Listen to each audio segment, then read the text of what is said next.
I first came across The Island of Dr. Moreau by Herbert George Wells when I was a child. It was one of my father's books. I was told it was much too scary for me to read, and that immediately kind of put the hook in me. And obviously I tried to get my hands on the copy and read it as fast as possible. Wells's original novel is a vast and complicated and terrifying book. It's still one of the greatest sci-fi novels of all time, and has never, in my mind, really been properly adapted to screen. I mean, it's a story which deals with not only what mankind is doing to nature and the way that we try and reshape it into the image of our own dreams and desires, but it deals with the cruelty of mankind, the cruelty of nature, and ultimately what makes mankind into mankind to begin with. Because strangely enough, this notion of what is human is a very plastic concept. It's very fragile. We define humanity pretty much on the level of what's human is what can tell us more or less in our own language, in English, to stop killing us. If you can say, get your hands off me, you dirty ape, or don't kill me, it makes you human. If you can't do those things, essentially, you're not human and thus can be killed, dissected, and treated like furniture. But yeah, Moreau deals with those themes. That little problem of humanity is a very, very, very plastic concept. At the time, this is a pretty revolutionary idea because Wells is writing in the middle of the Victorian period and the great age of colonialism, and everyone liked to believe that what they were doing was the greatest thing ever. But I think Wells consistently could see that humans weren't that much different from microbes, and that whatever civilization we had was paper thin. With Dr. Moreau, he went after, there was the idea of evolution, which was creeping around, which was upsetting people. But even more upsetting is the idea of devolution, that we might turn back into animals again or lose the civilization we have. That man at the moment is just one split second, an isolated moment in evolution. Behind us and ahead of us are countless millions of years in which we're going to change into things which are not quite the same as we are now, which might not fit our current definition of strictly what human is. Wells was also, I think, appalled by vivisection. And a lot of the experimentation that was going on in animals at the time. In the book, Moreau is a vivisectionist and is literally torturing these creatures into human form. Is in love with the infinite plasticity of the form, and he has a humanizing process and is trying to turn them into men. But even Wells acknowledged this wouldn't work. In the afterword to Moreau, he mentions that there is something inherent in the human cell, deep inside the cell, which identifies its species, and he didn't know what it was because the concept of DNA didn't get basically identified or invented until the 1950s. But hanging within Moreau is the specter of genetic engineering and biomechanics and all the stuff which was going to come and which I think is going to still influence our immediate future in a big way. If the imbalances were found in the laboratory, to quote Dr. Moreau, maybe the correctives can be found there too. That maybe there is a way through DNA and everything else to actually fix the things that have gone wrong. And certainly we're heading a lot further down the line now towards being able to grow surrogate organs, grow extra limbs, etc. And I can see that the good doctor's work may come into, may bear fruit. Wells was still alive to see Island of Lost Souls, and I believe absolutely hated it. He felt it was a gross simplification of his work. In point of fact, Island of Lost Souls is probably the best adaptation of Island of Dr. Moreau. It's highly atmospheric and has an atmosphere of oppression and pain about it, which is still very powerful. I'm very glad Wells wasn't around to see the next two remakes, which were kind of a step downwards. When Wells sold the screen rights to Dr. Moreau and The Island of Lost Souls appeared, the film was very liberally adapted. As with all three of the existing official adaptations, major damage was done to the original story, and that essentially Moreau is kind of trivialized into a direct sadist, into a more of a monster. He's a much more ambiguous figure in the original story, whereas Charles Laughton's obviously a mustachio-twirling sadist. Each one of the three adaptions has kind of been, had its message hijacked a little, so that instead we're seeing a story about democracy, which is a sort of what happens in science fiction movies in America. Generally, there's always an oppressive, evil guy in charge. There's a slave race who's being oppressed by an evil empire or aliens, or in this case, Dr. Moreau. The beastmen rise up and liberate themselves. Everything is okay at the end, which doesn't actually happen in the book. In the book, Moreau dies fairly early on, and things just get worse after Moreau's dead. Yeah, in Wells's book, one of the key elements is that Moreau is working on animals. Moreau is an ethical man. He's actually amazed at the castaway, Prentic's horror that when the castaway sees what Moreau's doing, he's absolutely appalled, which makes Moreau in the book immediately say, I take it you're an atheist then. But Moreau's a religious man. He has pretty solid values. He is working only with animals. The creatures in the book are animals which are tormented into a human form. They're never human. They were always beasts, and he has been able to raise them up through, in the book he's working with vivisection. It's a surgical process in the House of Pain in his laboratory. He's able to, for a while, bring them up to human status. He's able to even give them larynxes so they can talk. Unfortunately, there is something within them that compels them back to beast state. The beast flesh reasserts itself, and although he struggles, every time he's doomed to failure, the wild always reasserts itself.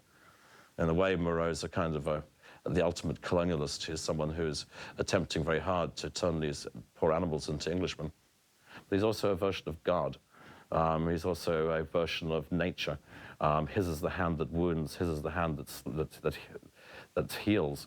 He's something that, a figure whose scalpel can heal you and kill you at the same time. And when we hear the screams coming from Moreau's laboratory, we don't know whether those are screams of things dying or screams of things being born. The process is very close. The castaway is peering into the laboratory in the middle of the rainforest, is really looking into the core of creation, into where life itself is being created. It's something wonderful and horrible all at the same time. I think the story retains its power to horrify us because it questions our humanity and our basic fundamental precepts about what being human is, and also what fair play is in a way. I mean, the castaway initially is upset because Moreau is not, he thinks he's experimenting on humans, but actually it's okay because they're animals. He initially thinks Moreau's a monster and tries to do things better on the island, but rapidly realizes that actually Moreau's doing the right thing to begin with. And by the end of the book, the castaway is replicating Moreau's approach and is behaving in exactly the same way. His own grasp on morality is eroded and ultimately inverted and destroyed by what he encounters on the island. After I read Island of Dr. Moreau as a child, I rushed out to see the AOP adaptation with Burt Lancaster and Michael York at my local cinema. I think it was one of the first films I ever saw in my life, which made me so angry I wanted my money back. I was deeply disappointed by it, and I remember thinking at the time that I could make a better movie than that, which I think planted the idea in my head that I wanted to try and readapt Island of Dr. Moreau and do it justice.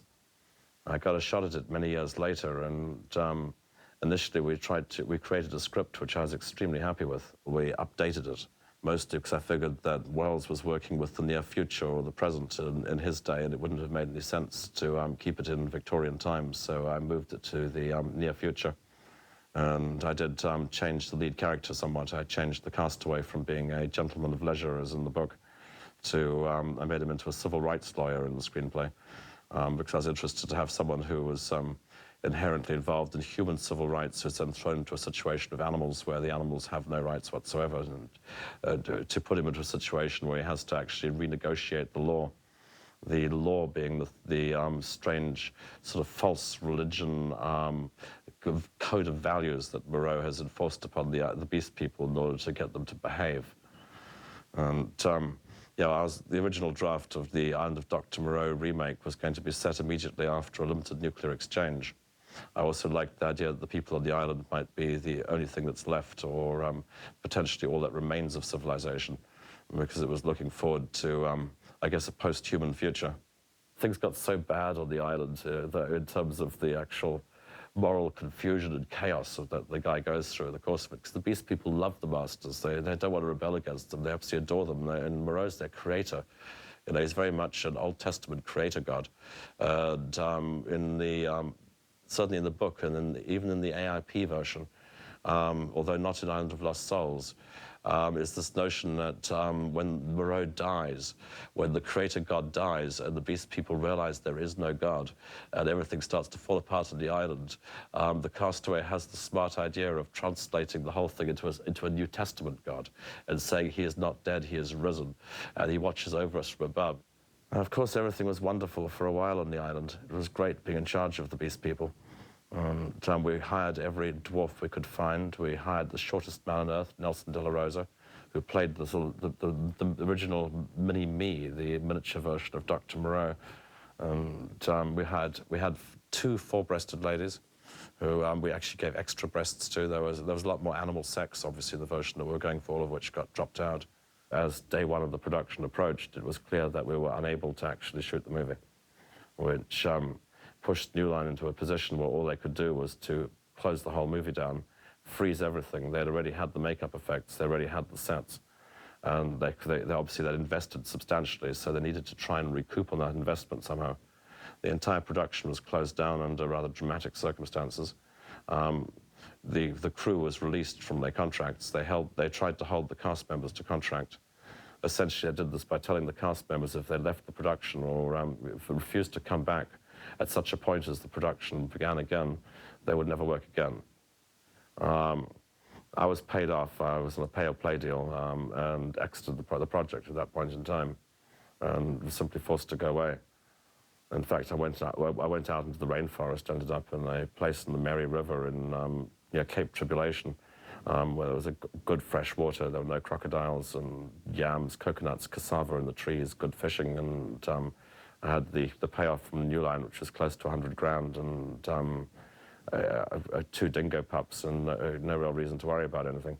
About 2 months later, I saw a light further down the river, and the next morning, I walked downstream to see what the firelight was from, and found that there were some extras from the island of Dr. Moreau camp down there. It was a rest day, and found that one of them was Lewis, the driver guy who had driven Rue back to Sydney and been fired, who had come back and gotten hired again in another department as an extra. And they were playing, it was him and a couple of pig ladies, and they were just on the day off, but had their Stan Winston heads and their prosthetic hands there. And they explained that New Line had managed to reconstitute the production. They'd put John Frankenheimer on board. Shooting had resumed. Apparently, what was happening was a complete disaster. The Beast folk urged me to come back to see what had happened in my absence. They said I'd feel much better about the whole thing if I could actually see for myself what was going on. So I took the dog head and the dog hands. I also wanted to see Firuza again. And went back on the set as a dog man. They were not having a good time. Brando had upped his fee by at least 3 times, or everyone was very, very unhappy. Fortunately, but I sat through the thing. I saw what was going on. I felt much better about myself because I realized no matter what I'd done, it couldn't have been that bad. And it was good actually being back with at least stuck with my cast, leaving them there on their own, considering they were held to contract, considering it was me that talked them into doing it. Felt wrong. I have to pray that at some point in the future somebody does a decent job with the novel, that someone finally adapts that book into something worth watching. A lot of Wells material that would make for fine movies if they were adapted intelligently. But like Philip K. Dick and a lot of other science fiction writers, his work's fallen prey to the problem that in Hollywood people tend to make all science fiction movies into action movies. They don't really like science fiction movies that are about characters or ideas, and a lot of the classic sci-fi novels tend to suffer when they go through that process. And again, I deeply apologize for having any part in the desecration of the source material. Hopefully the good doctor will forgive me one day.